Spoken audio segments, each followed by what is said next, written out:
Process, the freestyle to music process, how we do it, for me personally, I'm not particularly musical, so I get Sarah Green, who does my music. She comes over, and between us we choreograph the test. So we sort of make a test depending on the level, with all the technical required movements in it, and Sarah films it, and then she goes away, and if it's a horse who she's done a music test for before and we've already picked the music, she'll just put the music together for me and then send it over. And if it's a horse who she hasn't done any freestyle for yet, she'll send over some options of freestyle ideas to help us pick them, and then when we decide on a music choice, then she'll go away and put it together. Like I said, I'm not very musical, so Sarah's input to me is really important. And quite often now she'll watch the horse, and then she'll send me one lot of music and be like, that's the music for that horse, and I go, okay, and off I ride to it. But the other riders that we work with here with Sarah, she would quite often send them a few options so they can pick, because you have to have a really good connection with the music, and you have to enjoy riding to it. And yeah, so that's the process. I know some riders who will have a music test already, like a music CD put together, and they will write the test to the music, but that doesn't work for me. So there are two ways of doing it, but for me, having the test and then having the music fit the test works easier for me. Obviously we have our technical required movements which have to be included, and those are your technical required movements that will be marked and judged. And you can put at the level, you can put in any movement that's shown at that level in normal BD tests, even if they're not required movement, to add a slight edge to the choreography or something like that. And we do tend to try and play to our horse's strengths. So if there's something we know they're particularly good at, we'll quite often start with that. If there's something they're not so good at, you sort of try and hide it down the other end, down the A end, away from the judges. And you can play around a little bit, and it's just a case of fitting in everything, obviously, but trying to make it not too testy. So it's not like, say you want to write a novice freestyle and you just think, oh, I quite like riding novice 23, so I'll just put music to that. The judges don't want to see something that they can really recognize that they'd normally judge in a normal novice, but equally it has to be really clear to the judges when you show your mark movements.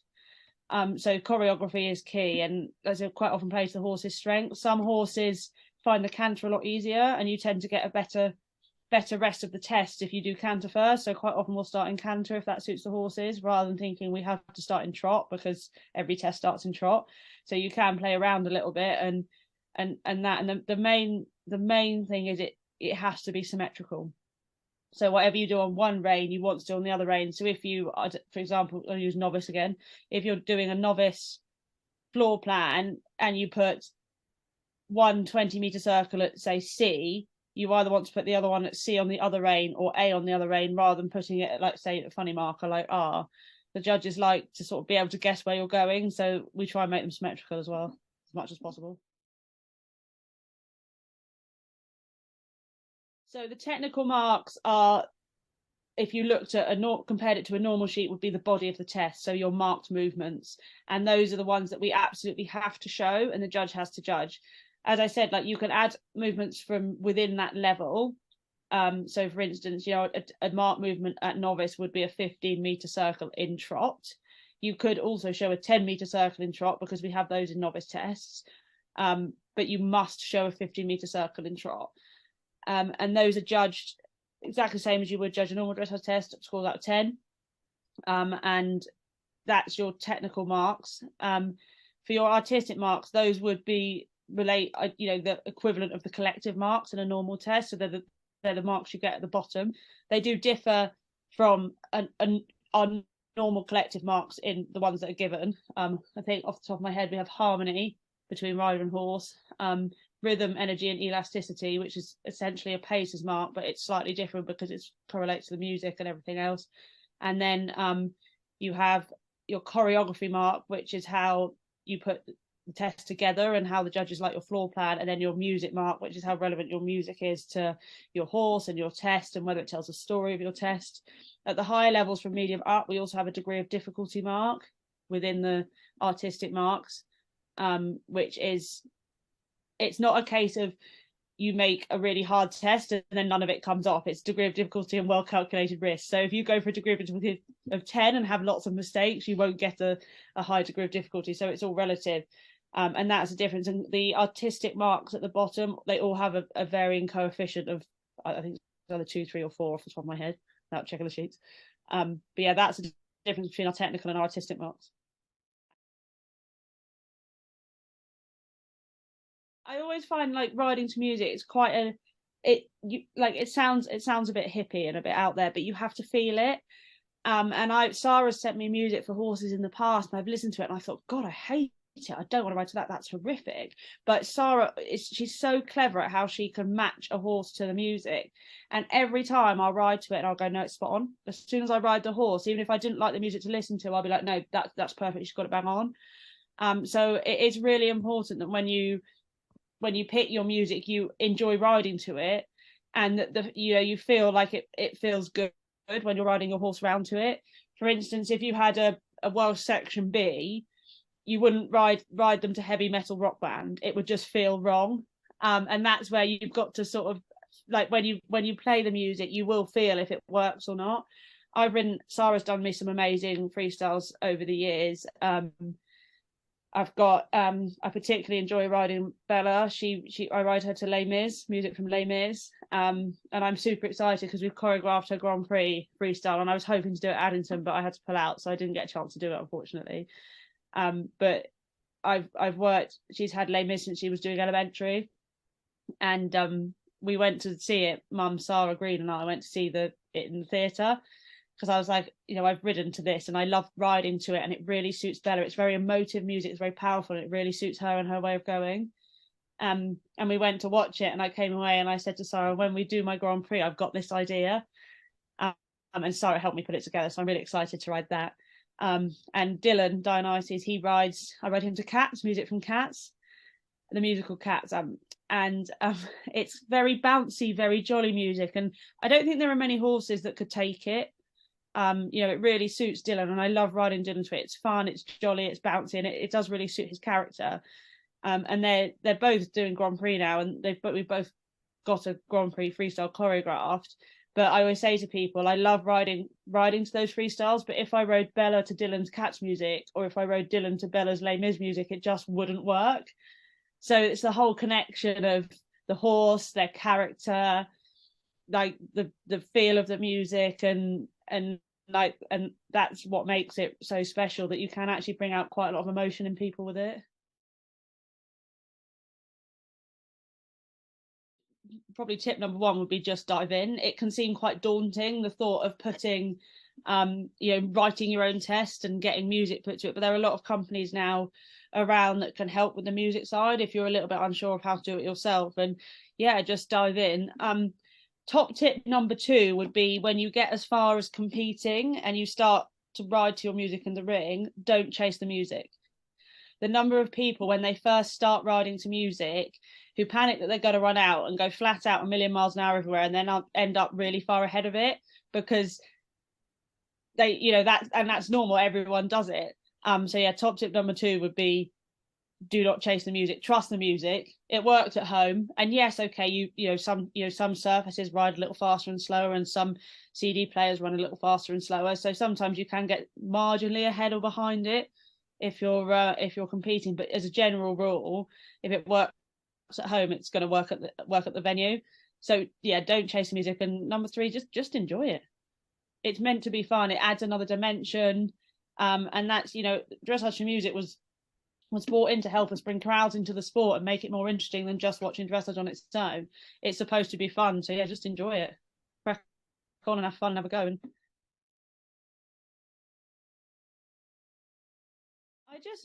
I just love the freedom of it. When we compete and we have a set test, it's very disciplined, and you have to do this there and that there, and that's the test, and that's it, which is you know, I get it, the sport is a disciplined sport and we do have to have, you know, we do have to have that side to us, but I love the freedom the music can give to us. And it just, it is, you know, it is just, I just love it, and it's just fun. And I think the horses enjoy it, you know, particularly Dylan. He hears, because Sarah Green has, she always puts a distinctive dong on the start of her freestyles, so you know that she's put them together. And you know, the music starts, and particularly Dylan, he hears that, and I feel he like lifts, and he's like, oh yeah, I love this. And it's just, I think it adds a little bit of atmosphere. And yeah, I do love the freedom it gives me and the horses, and I do genuinely think they really enjoy it. You know, like Dylan hears his and he grows, but if you've got one who can be a little bit nervous away from home, or you know, quite often the music can help relax them and help them get into a bit of a rhythm, because it's more than just background noise. Yeah, that's what I love. And it is, you know, it can really move people. I did Hoy's a couple of years ago, and I shared the videos on my social media. I had a lovely comment from someone who said that she'd been there with her young daughter, and she'd watched my freestyle at the Les Mis freestyle on Bella, and she'd been so moved that her daughter was now listening to the Les Mis soundtrack. And that's where you're like, actually, it does have the power to really move people, and you know, create emotion within people that quite often dressage on its own can't achieve. As beautiful as, you know, really top dressage is to watch, it doesn't have that same ability to, you know, if you watch a movie, similar as if you watch a movie and it's you turn the sound off, and you know, a dog dies or something that always makes everyone cry, you'll get much more emotive about it if the music, you know, the sad music's playing in the background. And I think the dressage music has the same effect. And Sarah always says to me, you can tell if music, this is a really good tip, but you can tell if music is doing its job, because if you watch the test without the music on, then you watch it with the music, it should look better. And that's when you know the music's doing what it should be doing and lifting the performance.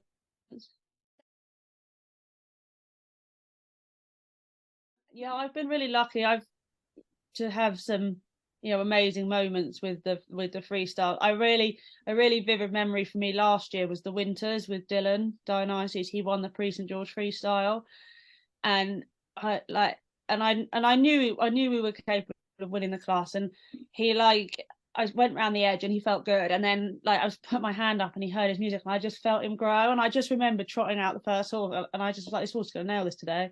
I just knew he had it. And it was just what, it's not often you get a test where you come out and like, yeah, that was bang on. And I just came away and I was like, he absolutely freaking nailed that.